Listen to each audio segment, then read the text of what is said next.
as we all know, that our U.S. tax system is a voluntary tax system, and we depend on people willing every year to sit down, fill out that form, and pay their appropriate amount of taxes. So I really think enforcement is a reward to those who voluntarily comply. And I think if the public does not see that the IRS is enforcing the laws, we're going to be at risk of losing people continuing to voluntarily comply. Didn't actually said it better. He said that the handling of those tax-exempt applications in that process at the IRS was outrageous and intolerable. No excuse. And as much as we know that the folks at IRS have a thankless job because they have to go and tell their fellow Americans that they may be audited or they have to do this work understaffed, we have to maintain the confidence in the system because it's a voluntary system of payment of our taxes. Agreed. And so you are right, it was a foolish mistake, but the president's even more correct that it was outrageous and intolerable. Now, let me also focus on something, Mr. George, you said. When you were asked, was there any finding or evidence of political motivation here? You said no. That's correct, sir. Okay. And so what we find is a situation where inexcusable activity took place because it erodes the confidence of the American people in a system where they participate voluntarily.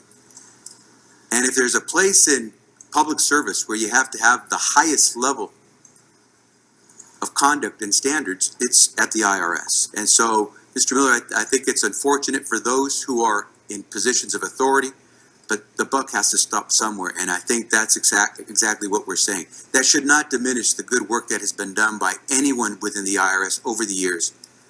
And so I hope you understand that you are here today talking to us because we need to get to the bottom of this. We need to clean up and clear out so we can go back to the business of making sure that people respect the fact that we have a voluntary system of paying our taxes.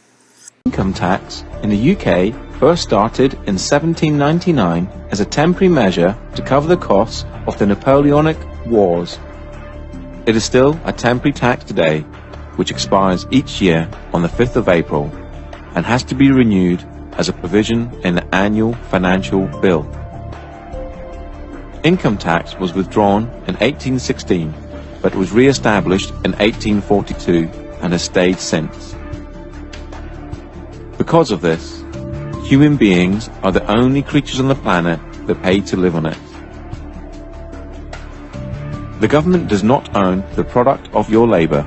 If they did, you would be a slave. Since they do not own the product of your labor, then taxation can be defined as theft, or more accurately, extortion and blackmail. No man can own another, so no man can own the fruits of another man's labor. Most people will argue that it is a necessary evil, and that it's legal because the government say that it is. How else would we pay for hospitals, police, roads, and so on? Well, reaching into your own pocket to help a good cause is noble.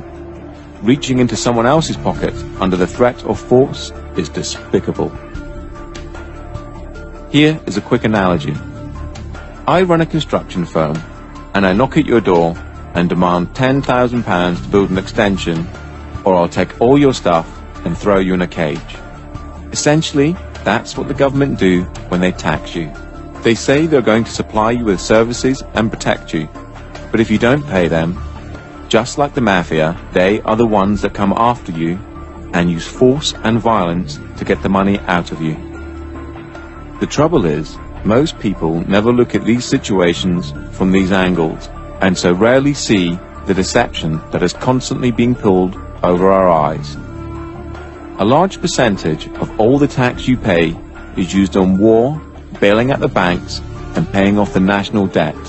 It has been calculated that 47% of all your income is spent on tax. You work 5 to 6 days a week and get to keep 54% of your wages. Then you have to pay for your mortgage or rent, gas, electricity, water, food, clothes, and that's just the basics. No wonder both parents have to work and work constantly, unlike families of just 50 years ago. You are a slave, and you're in a metaphorical cage that, just like Neo, you cannot touch, taste, or smell. A prison created by the mind of man.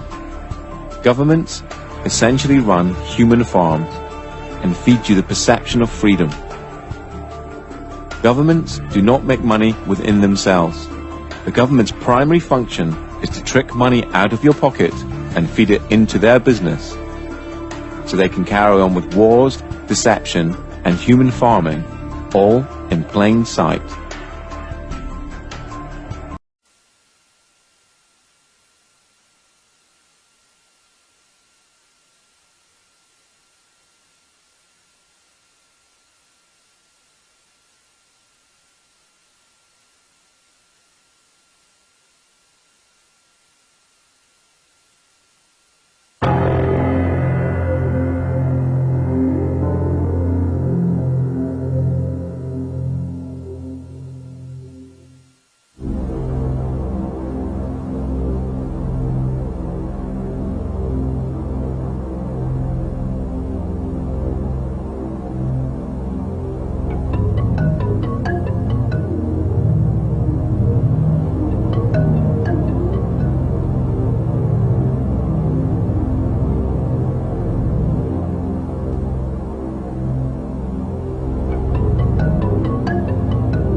The year was 1913. Woodrow Wilson was president, and powerful banking interests, who had been trying for years, finally achieved their long-term goal of a silent coup d'etat by taking control of the American government. The first thing they did to accomplish their takeover was convince Secretary of State Philander Knox to lie to the American people and tell them that the 16th Amendment, the Income Tax Amendment, had been legally ratified by the states when it was not. The bankers knew that this tax would ultimately end up in their pockets. Because of this fraud, the American people were led to believe there was now a tax on their labor. Congress and the President are completely aware of this fraud, and it was even cited in a recent court case.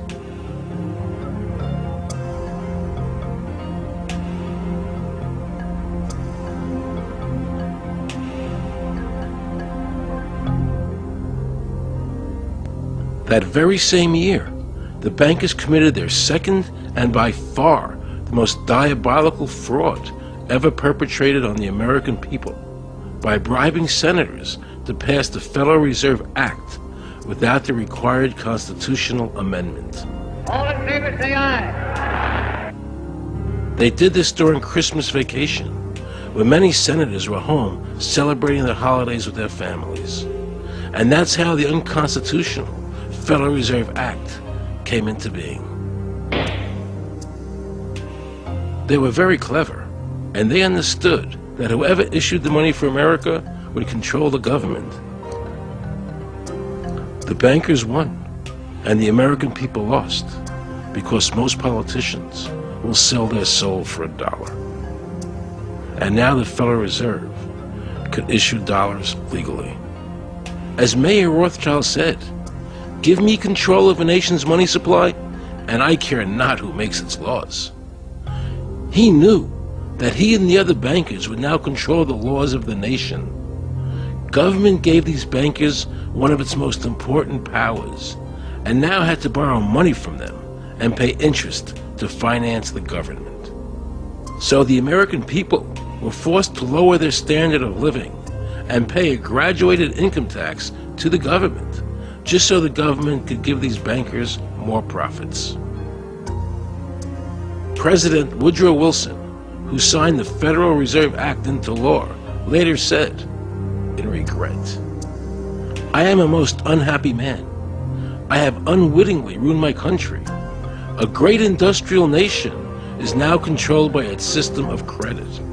We are no longer a government by free opinion, no longer a government by conviction and the vote of the majority, but a government by the opinion and duress of a small group of dominant men.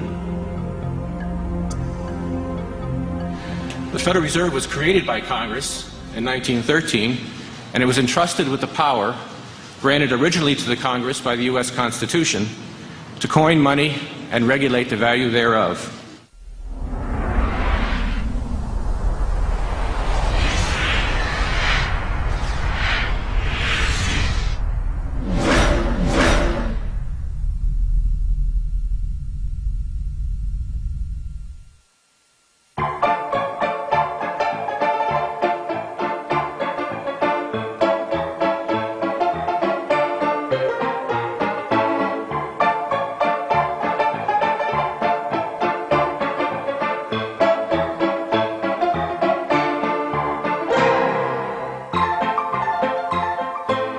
What's your name?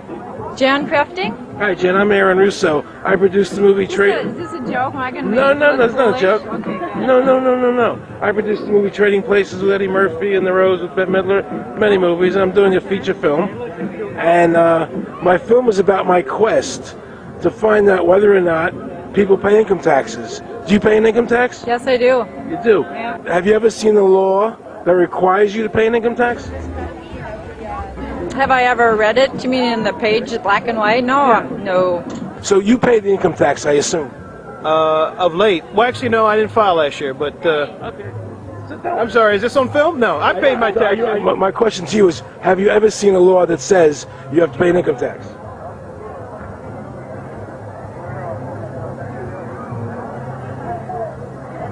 The law is that guy that wears that badge and a gun. That's the one that puts you in jail. That's the law. Actually, I can't stand the IRS. Okay. They're evil. Do you have any fear of the IRS? Not really, because I'm Canadian.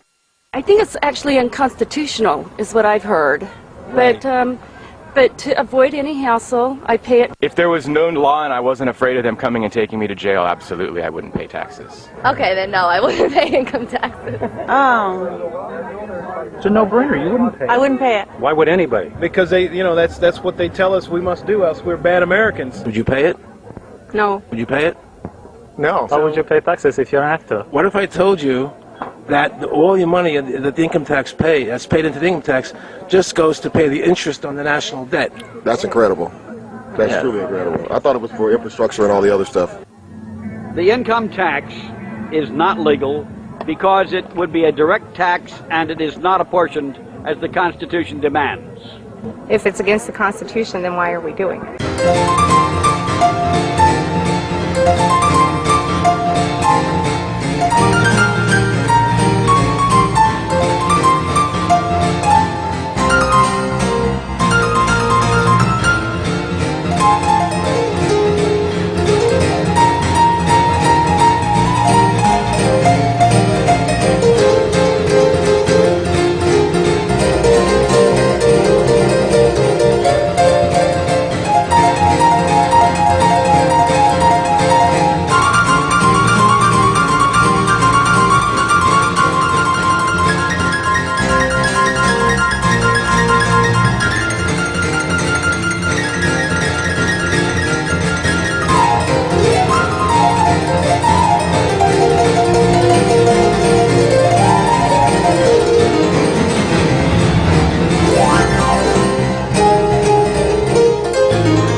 I really expected that, of course, there's a law that you can point to in the law book, the code, that requires you to file a tax return. Of course there is. Maybe I don't know what it is right then as he was speaking to me, but sure. So naively, I agreed to go off and research it and get back to him.